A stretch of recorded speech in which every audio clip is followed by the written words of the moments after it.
Tell me about you and your content. Of course. So, for those of you that don't know me, my name is Cooperman85 or Coop. I am a UK-based variety Lego builder, designer, mocker, variety game streamer. Yeah, based in Bedfordshire in the UK. Sort of try to stream 2 to 3 times a week. My content tends to be pretty much what I'm sort of in the mood for at the time. So it'll be things like if I've got an exhibition coming up in the UK, because I do Lego exhibitions as well, and I want to design a model to take along as a new showpiece.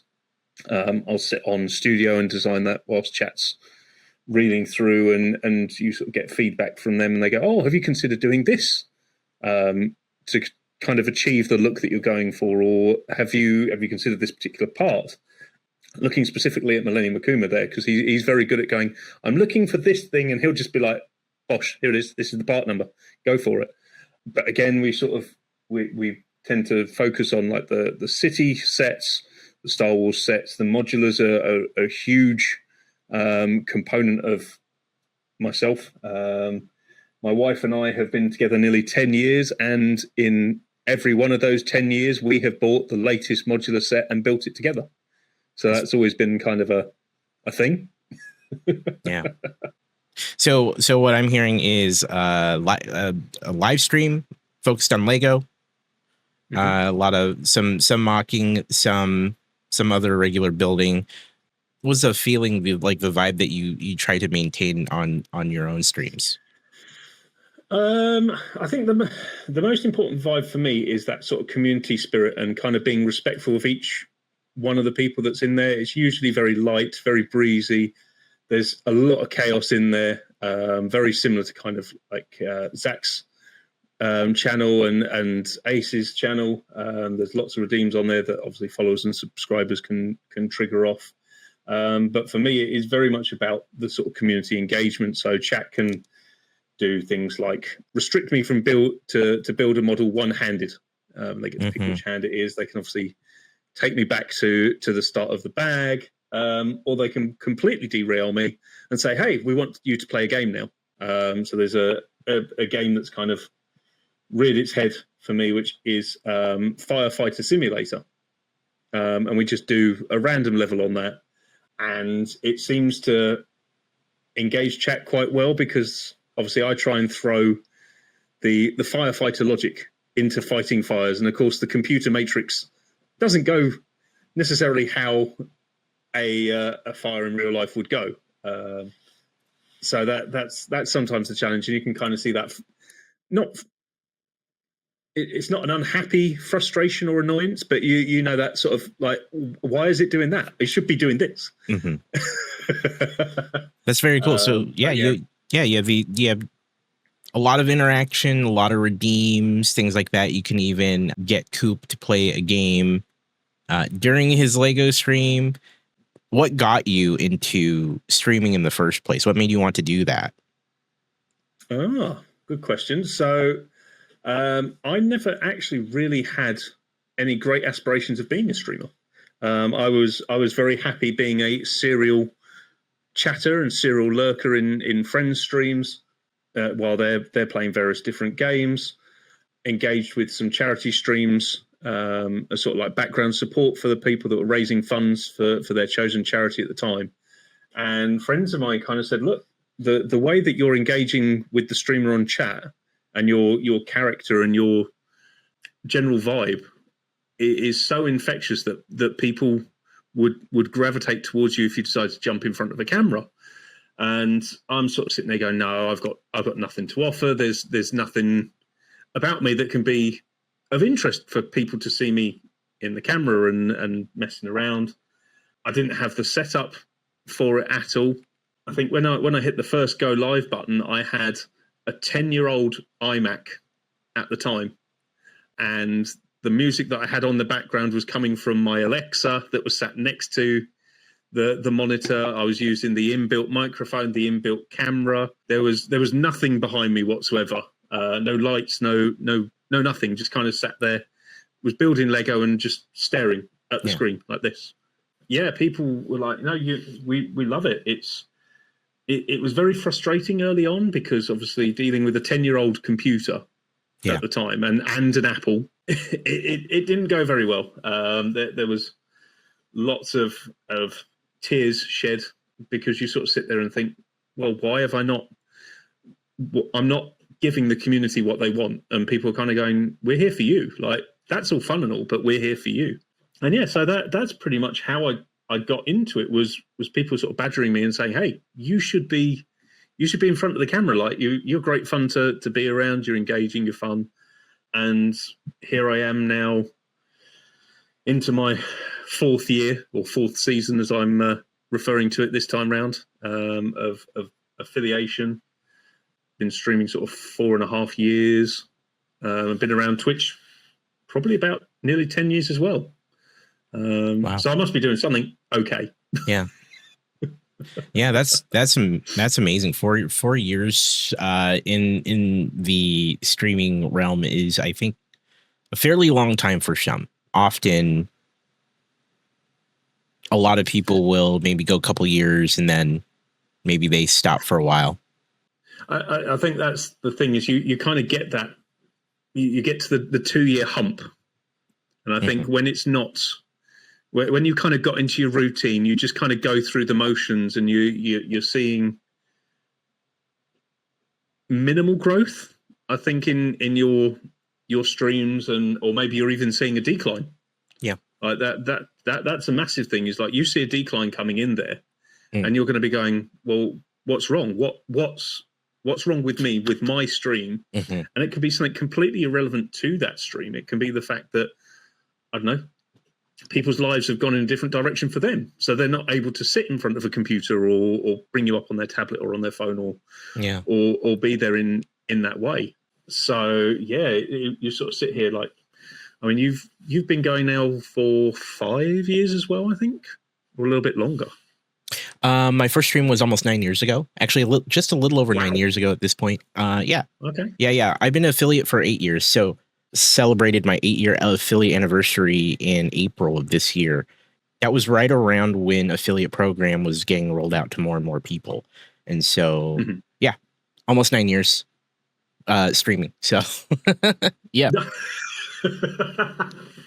Yeah. So it's, I mean, would you kind of say that the affiliation program has changed for the better now, or would you say it's easier for people to kind of engage with it? Because obviously, certainly from my point of view, when I was going for affiliate 4 years ago, we obviously didn't have our own category. We were in the makers and crafters section, and kind of tied in loosely with that. So I mean, it'd be interesting to sort of have your perspective on that, because you're obviously 4 years prior to that as well. Yeah, it's a good question. So even on a more on a numbers level, affiliate is now much easier to get. They changed it recently, so it's even more accessible now. And they just started rolling out changes for anyone to monetize, regardless of the affiliate level. So to kind of answer the question, from my opinion, yeah, it's technically a lot easier. It used to be 50 followers. Now it's 25. The amount streamed is down to stream for 4 hours versus 500 minutes, right? And the number of days is much smaller. I think it's like 4 different days, where it used to be like 7. So the only thing that hasn't really changed is the average number of 3 concurrent viewers to get affiliate. But I think even the number of days, since the days has been reduced, it's still technically easier from that vantage point too. So that said, in the many years that the affiliate program has existed, there's a very clear trend of them trying to include more people, right? And so that change alone, from the numbers wise, tells us we just want to get people affiliated quickly, right? Which was kind of, I think, their initial thought to begin with. And then as time has gone on, they found, hey, it's actually even harder than we thought to get 3 concurrent viewers and 50 followers. So they lowered the bar there. And then like this new program that they're rolling out, which is essentially they're calling day one monetization. Ideally, when this program is done and rolled out, one day, if you're like, I just want to start streaming on Twitch and I want to get paid for it. Yeah, just register, fill out the forms, and you'll be able to get monetized like as soon as possible. And that's already happening for people. So there's kind of this new level of like day one monetization, and then they're going to go into affiliate and then partner, right? So that's kind of the level now. And the difference between day one monetization versus affiliate is you can earn money. You can get a lot of those different features that would allow you to earn money, like bits and subs and things like that. However, you cannot take that money and transfer it to your bank account. You can use it back towards Twitch, put it back into the Twitch ecosystem.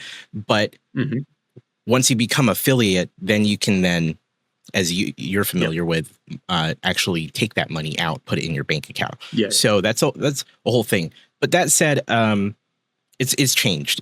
They're making it a lot easier. They're realizing there's more power in allowing more people to stream for money.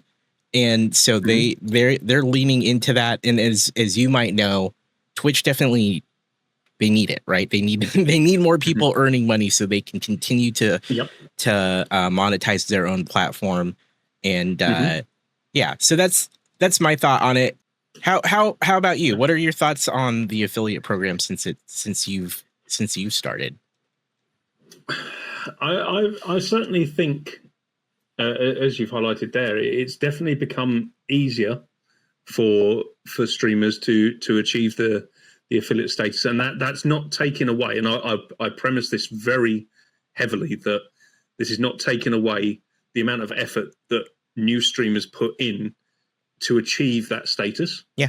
But certainly, as you say, like they've changed it round to 3 days concurrent, 3 consecutive viewers, 25 hours, as opposed to the 500 minutes. And that's sort of what I had to achieve, and many streamers prior to me have had to kind of go through. Is the goalposts have moved closer, and I'd like to think that we, as sort of the, say, veteran streamers, or certainly the streamers who have been here for a period of time, have helped contribute that, and Twitch has kind of taken on board where we've said, hey, really appreciate that you have to have standards, quote unquote standards, rules, requirements, etc., to achieve that. But if you're getting someone who, say, I don't know, has been stuck at 48 followers for a week, for example, 2 weeks, you've got someone who is struggling to get the 7 days consecutive streaming, the 500 minutes live, etc. You're then losing those people because they're kind of going, well, it's too difficult here. I'm going to go onto a different platform, or I'm just going to stop streaming anyway because I can't get to that status. Yeah.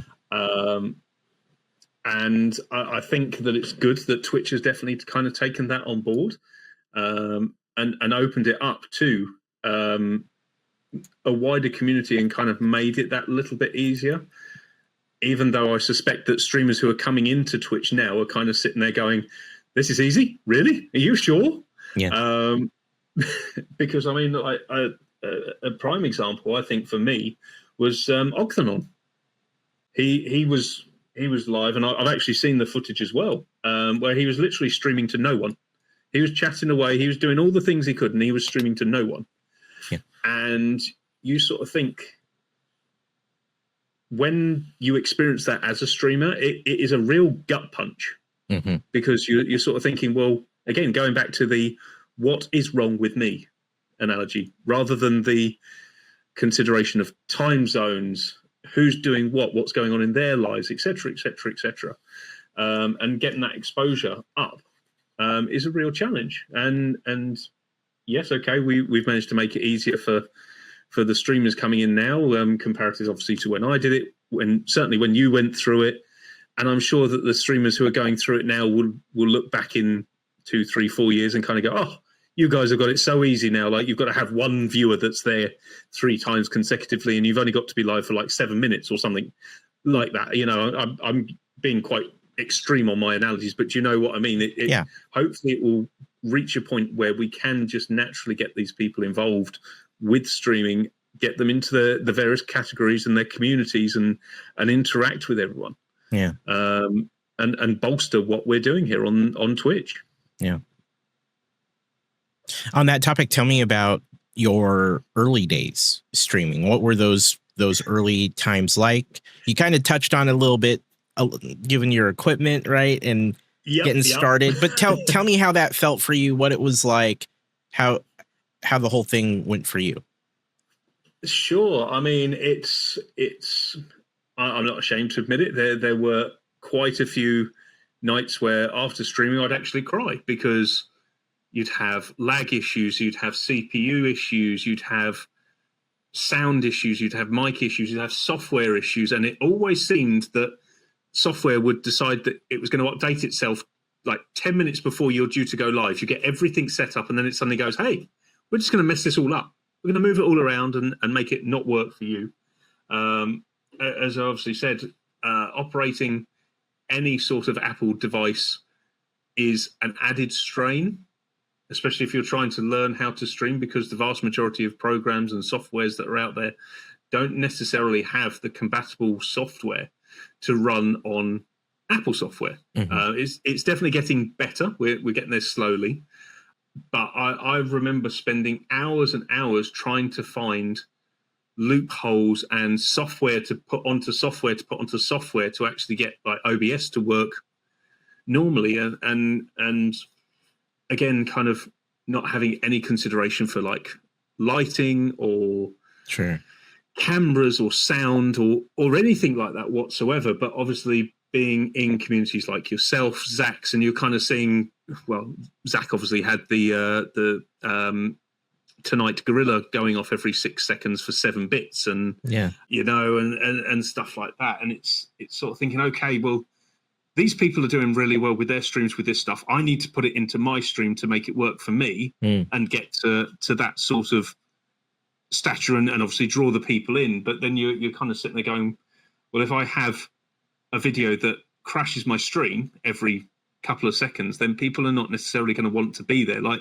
they'll put up with it once or twice, maybe 3 times if you've got a really good topic of conversation. But after that point, people are going to kind of be like, nah, I'm done. I'm moving on from it. And yeah, it was challenging. And obviously I put up, you try and put up the streamer front, you know, the big smiles, the, hey, how are we doing? Everything is awesome, you know, to obviously coin a bit of Lego's phrasing there. And I realized that I wasn't being true to myself with putting that facade on. And people would kind of see it. And I just kind of decided very early on to go, do you know what? There are going to be days where I just don't want to hit that go live button, but I will hit go live because there are people out there who I enjoy talking to and engaging with. So I'll hit the go live button, and obviously I may not be 100%. And the community will attest that people really saw when I was struggling. I mean, I have broken down crying on stream because of generosity, because of situations that I was dealing with IRL, and where you kind of think, oh, people are going to be turned away by this, they're not going to want to see this. Actually, it kind of took down that wall to a certain extent of what people were seeing out there in the Twitchiverse of, oh, okay, this person's actually being human. He's being vulnerable, but he's still here. He's showing up. He's showing me that he's vulnerable right now. So maybe I can be vulnerable. Maybe I can open up about my problems, and kind of we built the community around that of the saying of it's okay to not be okay. It's a command that my mods know very well, very quick to put it in there. If we have someone who comes in and goes, hey, I'm not doing great right now. And it's like, okay, do you want to talk about this? Is this something that we can engage with and see if we can talk it out? Do you want to, take it over to DMs or whispers and kind of have that discussion away from stream? But we always premised it with the fact that even with my background of working in EMS, I'm not a trained mental health professional. I can't offer you counselling. We can only offer you the best support that we think is right as a human being. And as long as people can kind of take that on board, we had a great deal of respect for that. And that sort of bonded the community. And that's very much how I decided that that's what I wanted the community to be, is very close lit. Like we sit here, we build all this Lego behind us, like you build your Lego as well. But for me, the most important factor to me is that community engagement. And as long as I can engage with my community, I couldn't care if I didn't touch a brick of Lego for 2 hours, 4 hours.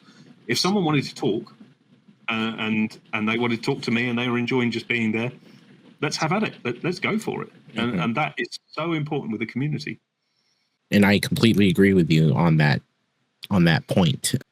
It sounds like you said, having a close-knit community is very important. Being vulnerable and honest with them is really what you're aiming for. Tell me more about what your goal is for your channel and your community, and what you hope to achieve with this channel of yours.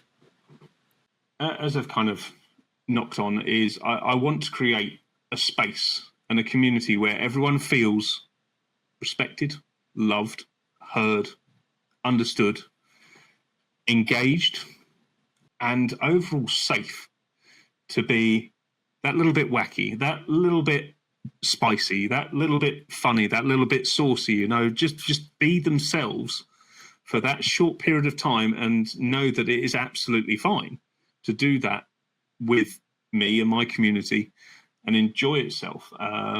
Obviously, the Twitch name that I chose, Cooperman 85, is very blatantly a play on Superman. Obviously, he's seen as this big heroic person saving the world, and I try to embody that character of giving someone or giving the community that hope, that one person, that one place that is safe for them to be themselves, carry on their day to day, and enjoy themselves. And if they find other people while they're doing it, fantastic. That's great. If they come in and go, do you know what? I really enjoyed being there, but I won't go back again. That's fine. As long as I've had that interaction and people feel that they've, as I say, been heard, feel safe, understood, then that is my overriding goal of my channel and my community, is making sure that everyone is safe. Given where you are now versus where you started, how do you see your streaming has changed since then to move towards this goal? So I think it's definitely the quality of interaction that we have. So being able to have the additional equipment, which the community has very kindly donated towards and enabled me to purchase it with the support, it allows me to then give it back to the community. So like having multiple cameras, so having obviously the face cam here, having the build camera up to the right here so that people can see what I'm doing here, having all the engagement, all the redeems, the chaos that happens on my channel is fundamental in my way of allowing people to kind of be their truest selves. I mean, you've probably seen the Thirst video that kind of popped around. That's become a bit of an internet sensation, but it's fun and laughter done with a certain sort of message to say, hey, there is this 6'4", 2.5 foot wide bloke who doesn't really care how he looks as long as he makes people happy. And if he can do it, then what can I do? Yeah. And kind of give those people that freedom, and obviously chat will attest to the Thirst video popping around, and it always seems to make people happy in one way or another. So I know what it is, and I think a lot of your community and the greater Lego Twitch community knows what this is. So that said, Yep. Contextualize the thirst video for people who don't know what that is. Of course. So the sort of backstory to this whole thirst video came from a literal passing comment from Kara of, oh, how about you do a silly video of some description? And we'd recommended Buttons by Pussycat Dolls. And I was at work driving an HGV at the time, so a truck, and pulled up to have a break. And I was like, I think I could have fun with this. In the space of about half an hour, I recorded this sort of, how can I describe it? What's his name? Mike. I'm forgetting. Magic Mike. That's it, Magic Mike. See, yeah.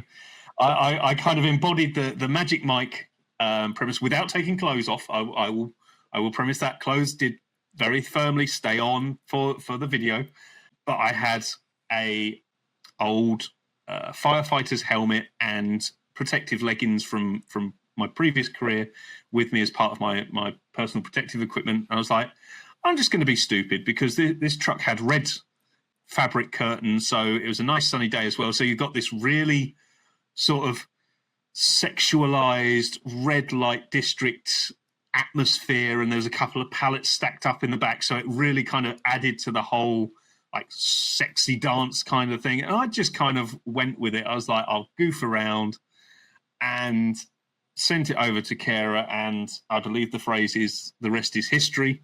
The video made its first appearance and then its second appearance very quickly after that. And it's now, I think, on about 13 or 14 different channels, and sort of people reference like, oh, I'm getting thirsty, and the video will play. Mm-hmm. Sort of thing. So it's a very silly video, and other silly videos have kind of come along from that. There's one where I've done a dance to, or a flirty stare at the camera to like sexual healing. I've done one to put some sugar on it, and there's all sorts of silly videos that have transposed or transpired from that one goof around. And it's nice to kind of see chat in their unique ways enjoy the video. Obviously, you know what it's like with some of our people in our community. Some can get quite spicy. Yeah. But it's good, clean, harmless fun, and it's like, hey, look, I'm happy to make myself look a bit of a fool and mess around to make people laugh. Many of us are well aware. For those that didn't, I just wanted to make sure that there is context. And yeah, that's how can they see it on your channel? So all they need to do is basically, if they're following, they can do !thirst, and there it is in all its glory for a whole sort of minute and a half. It's there for all and sundry to see. They don't even have to pay for it. They don't even have to redeem points for it, huh? It's just no, exactly that. It's there for the world to see. Incredible. So you like you said, you've been at this for like 4 years now. If you were starting fresh, how would you do this knowing what you know now? As in what advice I'd give to myself, or just like if you were starting fresh, but you happen to have all this knowledge versus how you handled it back then? I think the best phrase that I can kind of give to it, or best bit of advice I could give to myself then, is give yourself a break. It's very stressful, and it's very easy to sit here now and kind of go, why did you stress about that and this and the other and stuff like that? But give yourself a break.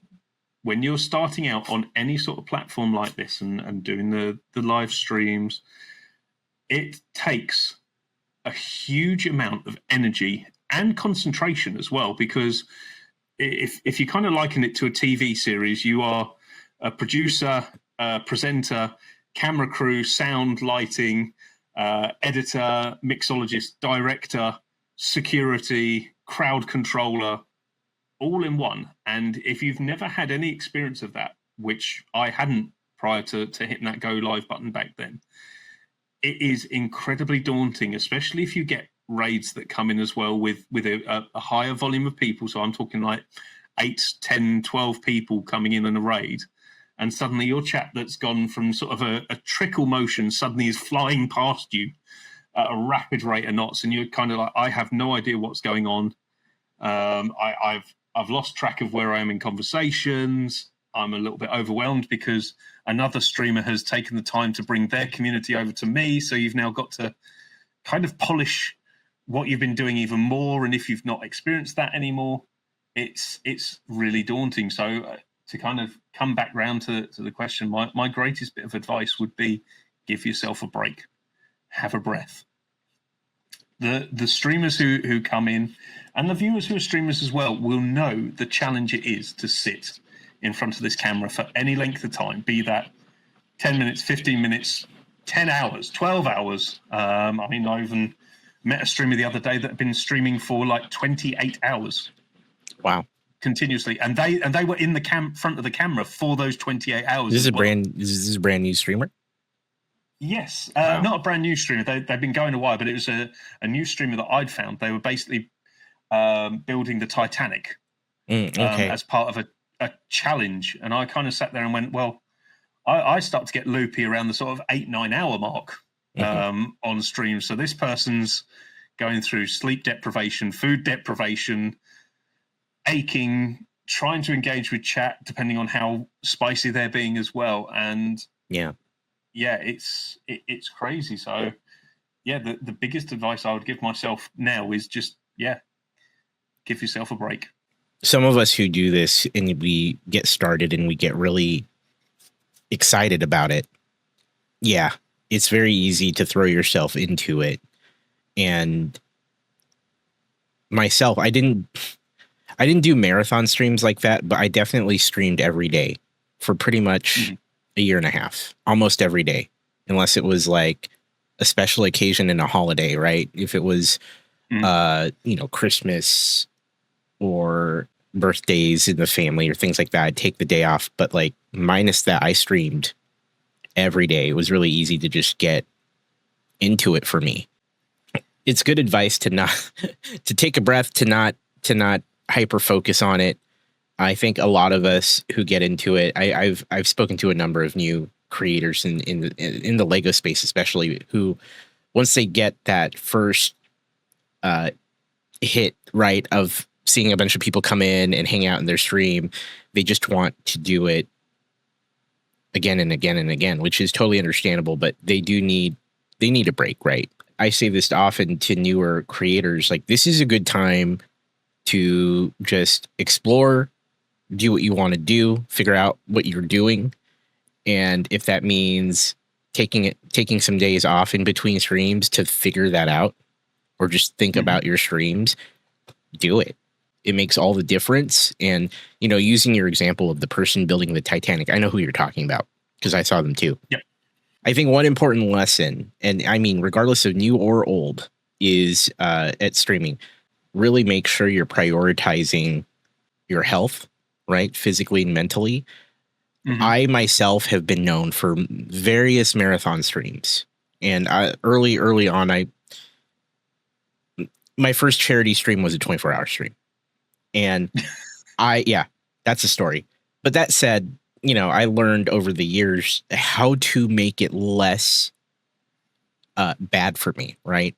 And so much, in fact, last year I turned my marathon stream, because there's a while I just didn't do marathon streams for beyond a certain amount of time, right? Like, if it hits the time where I need to go to sleep, I go to bed, turn off stream, see y'all later.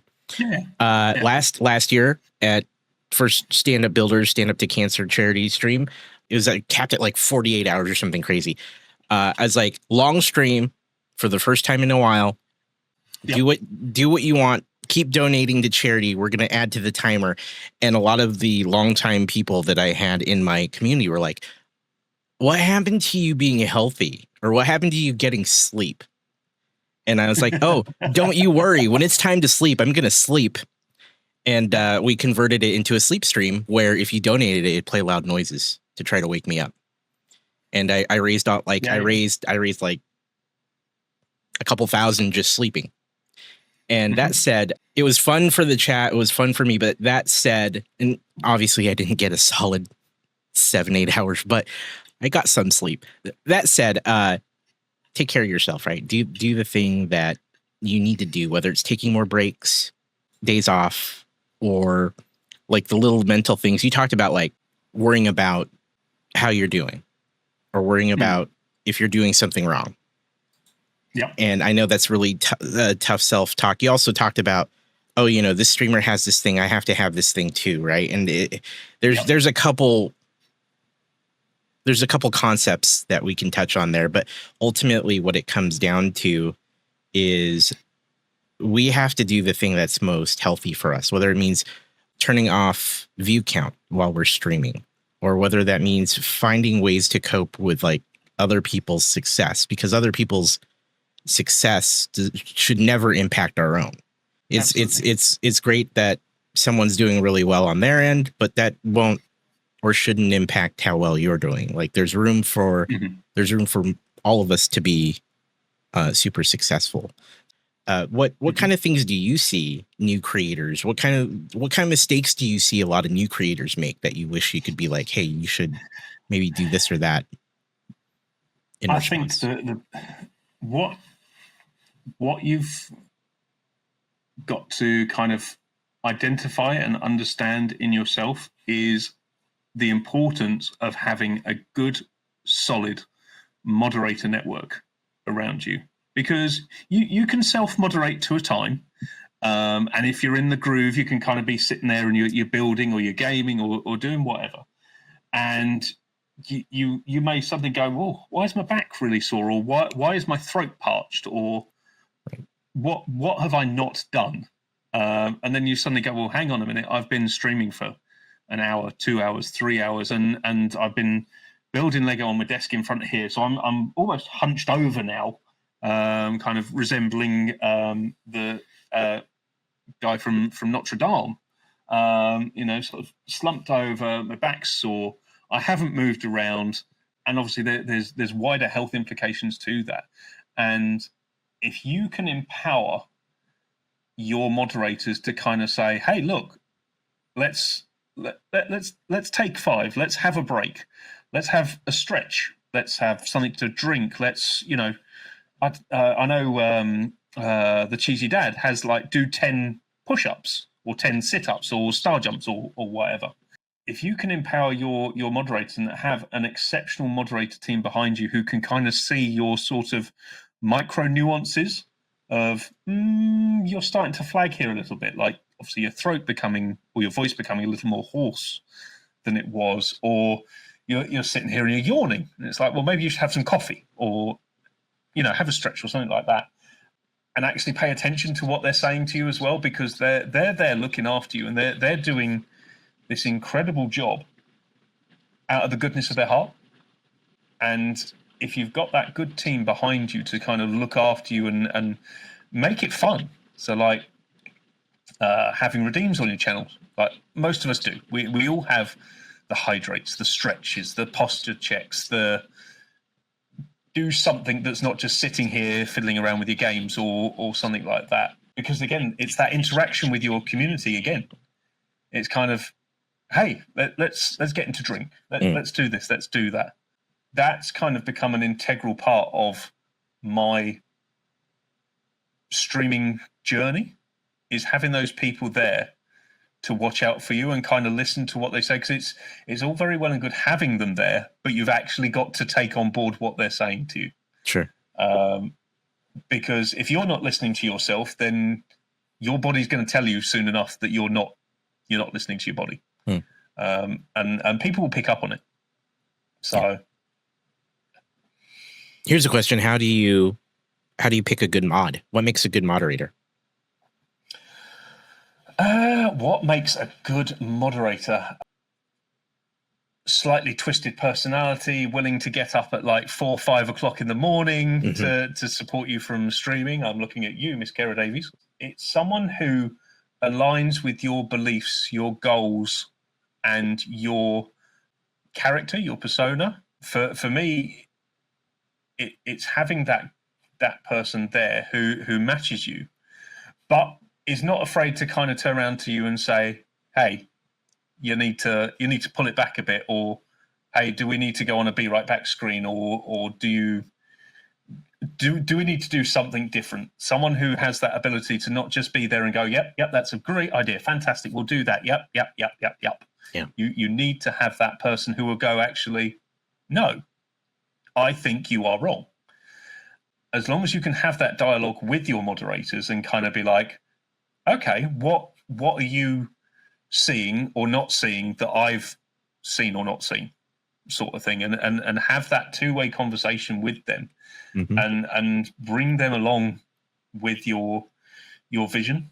Right. And that's the thing, is sharing that vision is vitally important, and understanding that those moderators are there in their own time, and kind of respecting that of them, and kind of going, "Okay, if you can't make it to that stream, that's not a problem. I completely understand. Thank you ever so much for your support." So that's sort of in summary is what I think makes a good moderator, is someone who resembles your beliefs and your visions for your channel, but is not afraid to kind of push back on you as well and say, "Hey, maybe we need to take another look at this," or "That didn't quite achieve what you were looking to do. How can we change that or adapt that to get what you're looking to happen next time?" For those that are pretty new to streaming, right? Because this kind of goes back to the question of like, what do you see newer people doing? What kind of advice would you give them? And to that it said, find a good moderation team, find some good mods. What do you tell people who are like, "Oh, I don't have many people. I don't have many people that come through my stream. How do I get a good mod?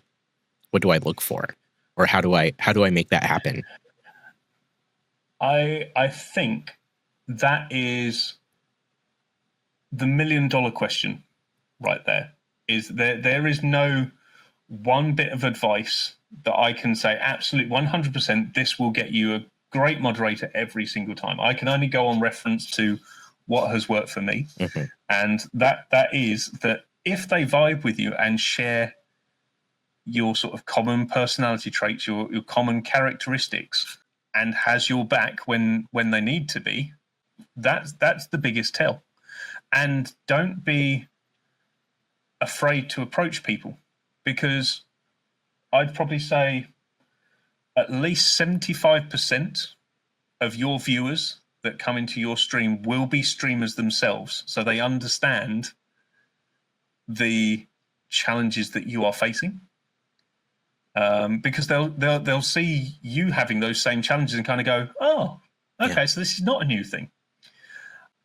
And yeah, I think that's your biggest thing with finding moderators is find that commonality, find that common ground, and most importantly, listen to your gut. Like your gut will be your best guide. Like anything, you can have upset stomach days, and you might not get the choice quite right, but that's okay. That's all part of the journey. Have you made any? We don't need to name names, right? But have you made any choices in moderator that you're like, maybe I shouldn't have done that? Yes. Yeah. Absolutely. Yeah. Absolutely. There have been people who have moderated in the past for me and now no longer moderate for whatever reason. That could be a personality clash, that could be a change in their circumstances, that can literally be that they've just gone, "Do you know what? I'm done with Twitch." Mm-hmm. And what you kind of need to take from that is how difficult that person has, how difficult experience that person has had to go through to come forward to you and kind of say, "Hey, look, I'm not cut out for this anymore." And certainly the level of responsibility as you as the streamer has got to kind of go to those people and say, "Look, I'm noticing that you're not, for example, you're not picking up on disrespectful comments in chats. You're kind of almost antagonizing those those comments, and that's not really in line with what I want. Is it? Are you still enjoying being a moderator? Are you finding it challenging? Are you finding the commitment too much? Have that fairly grown-up conversation, because at the end of the day, we all hope to be good friends on this stream. We all hope to get on with everyone, but the matter of the fact is there will be times when you just irritate the living snot out of someone for whatever reason. There might be a different viewpoint or what have you. And as long as you can have that sort of mature conversation and say, do you know what? I've really appreciated what you've done for me, but I feel it's time for us to kind of part ways. Let me take some of the responsibility off of you, and you go back to just being a viewer or anything like that. It's a challenging conversation, but it's a conversation that you need to be comfortable having as a streamer. Yeah, I completely agree with that. It's certainly a challenge to have those conversations when it doesn't work out or it's not working. Actually, one of my first mods, it wasn't working for a couple of reasons, and I had to have that difficult conversation saying, hey, this isn't working the way I thought it would. Here's what I'm seeing. What do you think? Right. But those conversations are never easy, but I think ultimately super important for when you notice that something isn't working out the way you're hoping for, whether it be having that moderator support coverage, or maybe they're just, in some cases, not in this particular case I'm referring to, but in some cases, I've had streamer friends let moderators go because they are part of the problem, right? They're creating more issues than they are solving or helping you with. So yeah, it's tough. It's definitely one of those things that takes a lot of time. And it sounds like you've already talked about a lot of those qualities that make a good moderator in your point of view. But I think I 100% agree with someone that aligns with you and what you value for your channel and community. So if you can simply even find someone that suits that criteria, you're already great. Because in my opinion, the moderator represents you, right? They represent what you're trying to do in your community. And so hopefully they are managing the same type of vibe that you're going for. I've seen mismatches in that, in moderators with their creators, and it's very apparent. So it's very important to have good communication. Communication is key. Even if it's a case of, like, the vast majority have Discord servers. Obviously, you have your moderator only sections where you have discussions, etc. Yeah. Even if it's a quick 2-3 minute message to put in there and go, hey, mods, I'm really struggling. My fuse is probably not as long as it would be for people messing around, being silly. I need you to kind of tighten it up. Have that level of communication, or even the other way of go, do you know what? I'm feeling really light. I'm feeling really breezy. Like, let's let the chains loose a little bit. Let's see where we go with it. Have that ability. That is vitally important. A lot of mod info here in this episode. Definitely really important. It's especially as you grow, you need to have more and more of a moderation team that can support you. And I think we've definitely covered a lot here with that. So completely agree on all fronts with it. What I would, as sort of a last little thing, is develop a key word. Like your safe word. Is have a little word that you can drop into your stream that your moderators will immediately go, he needs me. He needs my attention. Something is going on, because they could be off making coffee. They could be doing whatever. But having that word that you can drop into the chat or through your mic and say, I'm not happy, I need your attention right now, is one of the best things to have. I agree completely. Having a signal of some kind can be very helpful. I don't use one. I used to use one. I think it definitely helps. Frankly, if anything, I think Discord channel for moderators is heavily used across a lot of the creators that I know. Super helpful in that way too. It sounds like you're also referencing that as well, and so it's certainly whatever level you and your mod team are comfortable with. I keep a very short Google Doc that's like, hey, these are the things that I prefer. These are the things that are cool with me. Here's some links that are helpful. If you want to share things with chat, here's what happens if we get a hate raid, which has happened to me before. This is protocol. So you just come up with good lines of communication with your team, whether it be a Discord channel that also includes links to documents in terms of how you want to handle certain situations. If you haven't already discussed it with them, yeah, it's one of those things that takes time to manage. But once you get that in a good place, it can generally take care of itself over time. Absolutely, and don't be afraid to have a big red button as well. So I've recently had a streamer deck added to my toolkit for streaming, and I have a big red button on every single screen and folder that I open up is in exactly the same place, and it basically just throws it into shield modes, locks out or switches on slow mode, all this, that, and the other, and then I have to go and hunt for the button to trigger it back off, so you can't sort of accidentally switch it back on when whatever happens. Yeah, shield mode is one of those features that was pretty major when it rolled out because streamers had no real way of locking it down very quickly. It used to be you had to set up those buttons to do a number of actions. Actually, I had a multi-action button in my stream deck that did all those things on its own that I had to set up, though. I had to tell it to turn on subscriber mode only. I had to, or a version that had emote only chat, depending on how severe it was. So it was, shield mode is fantastic. What's great is when they rolled it out, they had no confirmation button.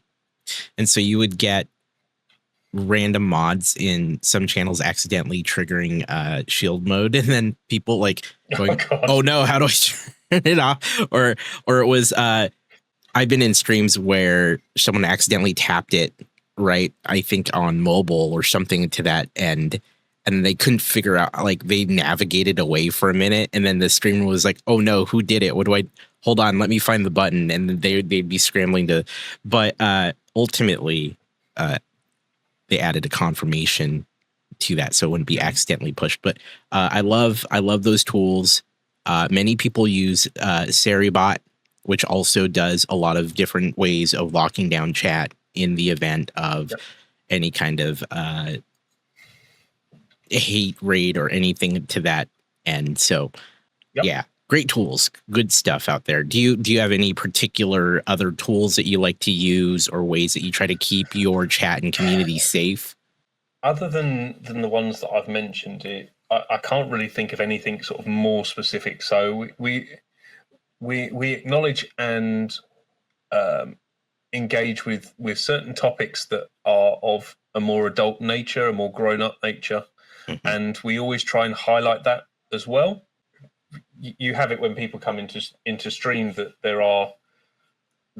want to get something off their chest, and it's kind of, again, having the moderator team there behind you to kind of say, hey, can you just pop a little pinned message up to say that we're dealing with a heavier sort of topic than normal, and if you're not comfortable, then by all means pop out, come back later on.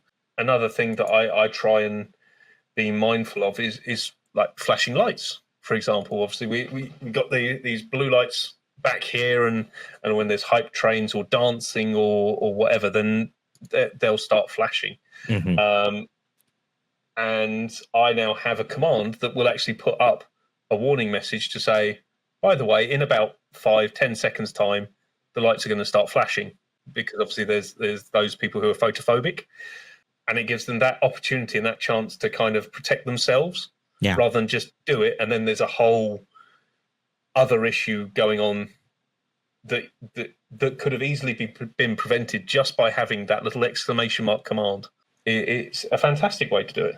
So is that a you're saying it's a command? It's not automated with the flashing lights? No. Okay. So gotcha. Unfortunately, the lighting here is separate to my OBS system. It's actually a physical thing. So I am the one in control of that. I've got a little button on Stream Deck that allows me to press it when I haven't got moderators there, or I just say, hey, can someone throw up the light warning? All the moderators know about it, and they're like, bosh, done, there. So where do you see your community going with this focus on maintaining a tight-knit, close community that is open and supports each other? Like yourself, obviously, I'm trying to do a bit of a partner push, but I've referenced to it as being a soft push.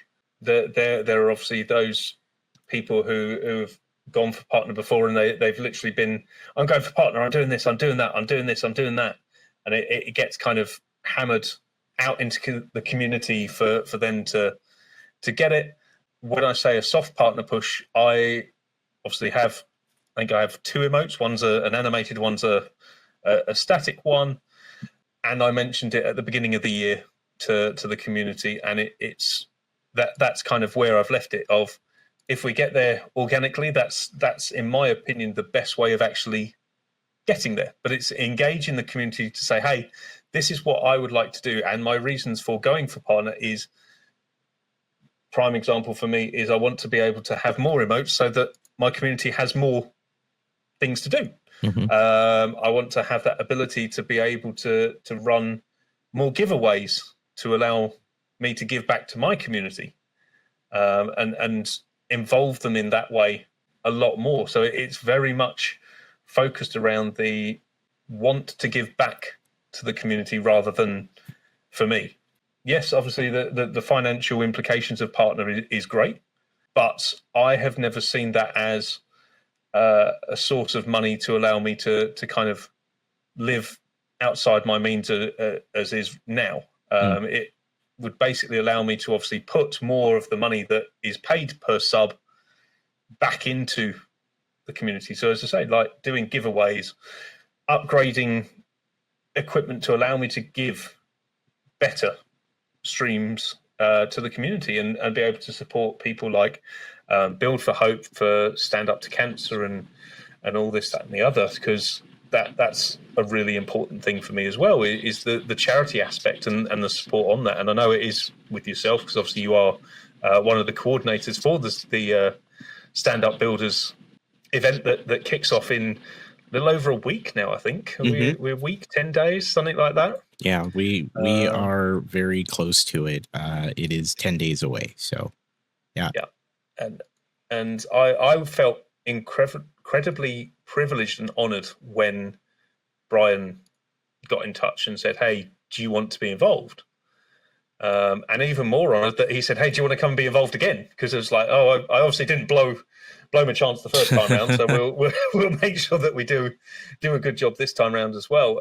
And having that ability to be able to have simple things like their advertisement video running, obviously our video that we've got now of all the streamers together, allowing me to effectively do more for my community and for the charities to get more, is a massive thing for me, and what I have instilled in the very core of my channel, and that will not change. And I have said to not only my moderators but my community, of if you see this change and I become very self-centered, or, well, I deserve this, I deserve more, la-di-da-di-da, then you've got to pull me up on it, because that's when I've lost my identity and lost my sense of self and what the core beliefs and components of my stream and my community and my channel are. And it has to stay that way. Are you worried that's going to happen? Are you concerned that your demeanor might change, or your focus might change as you grow? It is a worry, I'm very much a warrior. I overthink a lot of things, and again, from sort of the professions that I've done in the past, you do kind of have to think of every single possibility and every possible outcome, so that you've got some sort of resilience and some sort of action to handle that situation. Now, I'd like to stay here or sit here and say I will never change in any way, shape, or form. I will always be very true to myself, my beliefs, my views, etc., etc. But something could happen in the future that we don't know what it is, what could happen, anything, and that shifts for whatever reason. So having a plan in place of, if this happens, I need you guys to do X, Y, Z. And you've specifically had that conversation of like, hey, if I become more self-centered or focused on me, mods, please rein me in. Yeah, absolutely. My mods have got permission to basically say, you're being a whatever, wind it in. Has that happened to you before? Is that something that you've been known to do? No, I've been known to be a hyperactive bunny and kind of really get into stuff, and people kind of go, hey, let's come back here a little bit. Let's pull it in. Does this worry stem from seeing it happen to other people out of curiosity? Yes. Yeah. That's my sense. I think you're worried. You're seeing it in other people, so you're worried it's going to happen to you. Yeah, it's that, oh, okay, this person's gone that way, and you wouldn't have perhaps thought they would have. Sure. So I need to have something in place to kind of make sure it doesn't take me down the dark side. Fair. Yeah. I mean, it feels like a double-edged sword, because and she wouldn't feel bad about me sharing this because she shared this before. My friend VG Silverhand has had people come into her chat and just say, I don't want to watch you anymore because you've grown too much. Even though she herself has never changed how she approaches her content and her stream and her community. But I think that's unfortunately the double-edged sword of also hitting those partner numbers or even getting growth at any level, right? If you're someone who's starting at like 3 or 5 after you've gotten your affiliate concurrent viewership, and then maybe even get up to like 20s. Some people are like, that's too much. There's too many people in chat for me. So how do you feel about that? If someone said, Coop, you've grown too much, I can't watch you anymore. Oh, that's a good question. I think the best way to kind of address that sort of thing is, that is your prerogative to feel that way, and it is your opinion to feel that way, and I respect you for sharing that with me, and I understand the actions that you feel you need to take. Yes, you can sit here screaming your head off and going, how dare you be like that, you don't understand the trials and tribulations that I've gone through, you couldn't possibly work out what it's like to sit here for X number of hours, yada yada yada.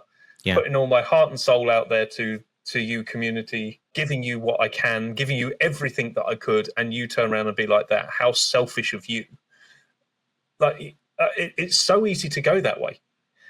If they're not happy to watch you anymore, then that is their prerogative. Totally. That is their opinion, their choice.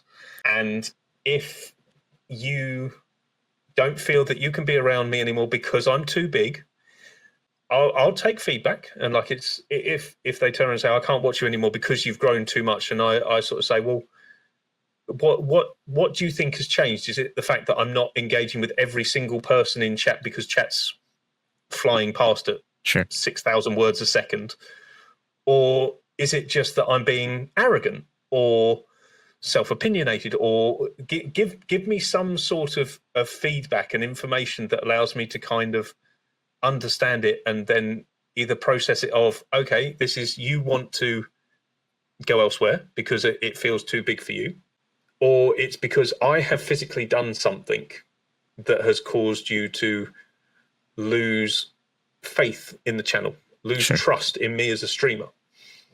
And if it's something as simple as, well, I don't want to watch you anymore because you're too big, okay, that's fine. That's your choice. I'll still chat to people if they're in other chats, because I refuse to do the whole bitter twisted thing and ignore people and out people on in chats in other streamers, because that then makes it awkward for those streamers as well. I will be as cordial as I am received to be. Totally. Yeah. And I agree with your response there. There's only so much we can do, right? And to the example that I gave earlier, right? VG was like, that really sucks that you feel that way. And in her view, and I'd say her community's view, she herself did not change in any respect other than just seeing more people come into her chat. But yeah, sometimes you get those viewers who are just like, I don't prefer this anymore. I'm out. Right. I think what's unfortunate is someone will take the time to just say that publicly in chat, but that's unfortunate. But yeah, I think your response is I've had people say that to me, and I've responded in that way where I'm like, I'm really sorry. Like, I'm sorry the chat's busier. If, there's something I did, please let me know. But yeah, it's unfortunate. It's definitely one of those things that it's a growing pain that comes with being a creator. And if you see just some small growth, sometimes that's enough for people to walk away.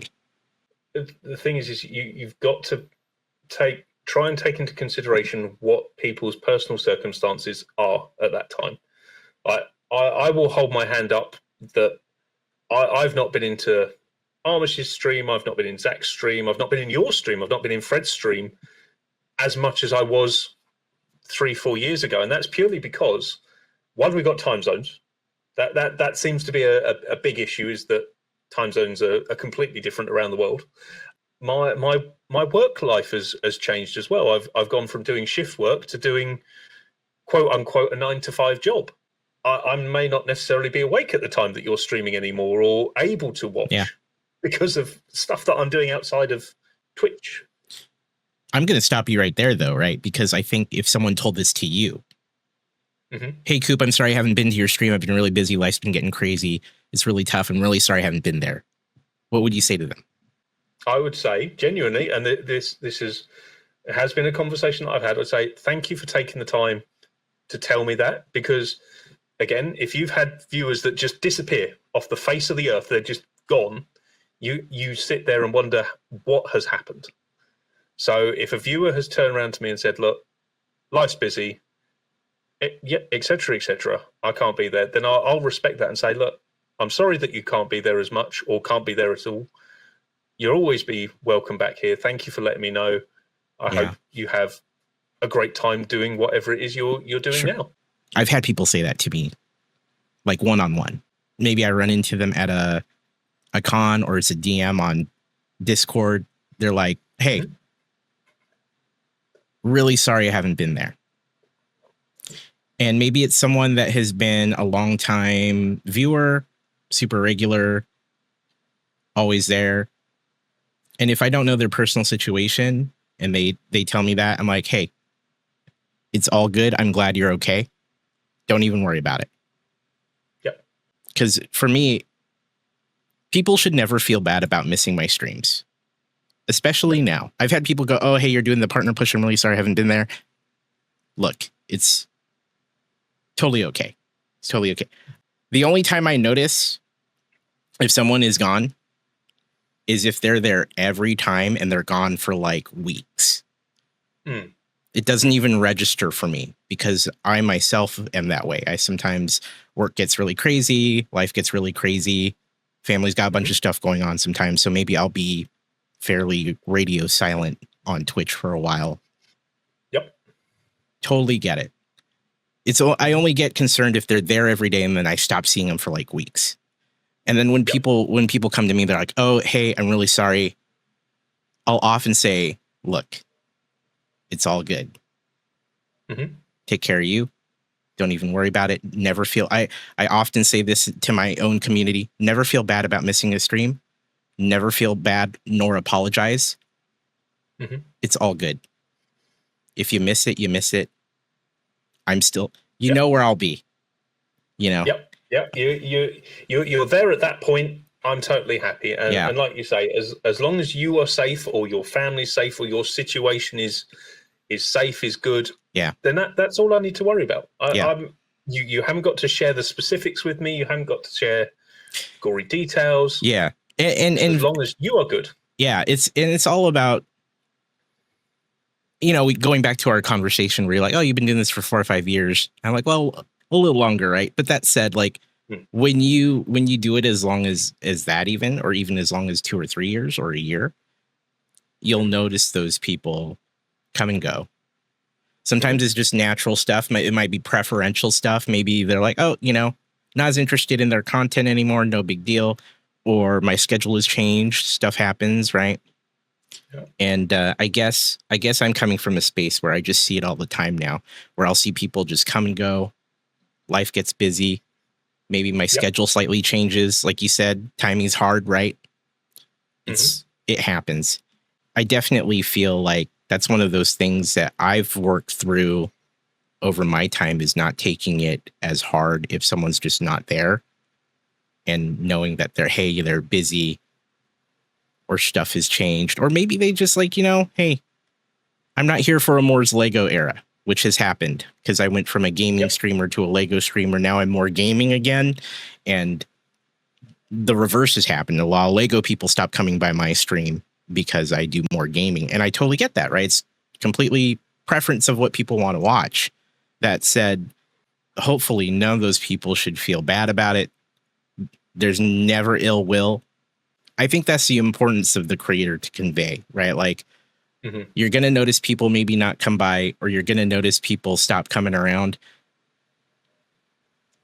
As long as that person's like, okay, then it should be okay. What do you think makes a successful creator in your eyes?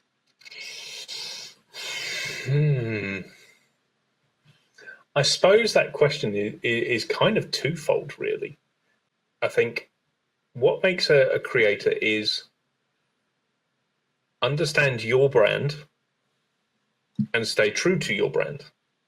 Stay true to your brand, but don't be afraid to change directions. Like we've all had to do it. I mean, it's no secret that Lego prices are redonkulous on a lot of their sets, and you just don't have the funds to be able to afford buying Lego sets. So you look at buying alternative plastic brick sets, or you go down a completely different route like I have. So I'm venturing into like the gaming side of things. And it's understanding that, yes, you may have 20 or 30 people who tune into you doing your Lego stuff, and only 10 people who tune into you playing Elden Ring, for example, or Euro Truck Sim 2, which is something that I do. Don't be afraid to try it. And if it doesn't work for you, or it doesn't fit to you or align to you in whatever reason, then to say, hey, at least you've tried it. But yeah, certainly if you value your community, that's your core belief, your core value, your rule number one of everything, and you make a big song and dance about it, like I try to, then stick to that. Try and stick to that. Yeah. Be true to who you are. That is a recurring theme on this show. A lot of people always say, be true to who you are. Do what is true to you, right? Because I think you even said this earlier. People notice that when you're not having fun, or you're not in a good place, or you are just not feeling yourself. Being unapologetically you is super important. This has been fantastic. I appreciate your perspective. This has been awesome. I can't believe we're an hour and 3/4 in already. It feels like we only just started sitting down and talking. Like, hey, where did that go? Time flies, right? Is there anything you wanted chat or listeners of the show to know? Enjoy life. Enjoy life. Be true to yourself. I think that's been my message throughout this. Be true to yourself. And if you're not feeling 100%, then reach out to those that you trust. It's the best kind of support out there, because people will have picked up that you're not right long before you even acknowledge it yourself. So yeah, just be good to each other. I'm going to coin Kara's phrase here and check in with all your loved ones, including the big ones, because the strong silent types are sometimes the worst people for needing support. Where can we find you, Coop, on the internet here? You can find me pretty much on Instagram, Facebook, obviously Twitch. We have a YouTube channel which is woefully absent in any sort of material, and I really need to get a handle on that and work out how to utilize that. But yeah, those are sort of the three main ones: is Instagram, Facebook, and Twitch. Cooperman85 on Twitch. Make sure you follow him. Check him out. Does Lego, occasional gaming in that soft partner push right now. Make sure you check him out. Coop, thank you so much for being here. This has been a great conversation. I really appreciate your thoughts on a lot of things. We covered a lot of great topics today. Please, of course, close out the episode. It could be anything you want. It could be final words, final advice, final thoughts, anything you'd like to do. But you're wrapping up the episode, and the floor is now yours. Thank you ever so much. So, guys, we've been going here for a little under 2 hours. So make sure that you get up, have something to eat, have something to drink, stretch out, and I'll see you around the Twitchiverse. Be good to each other, and goodbye.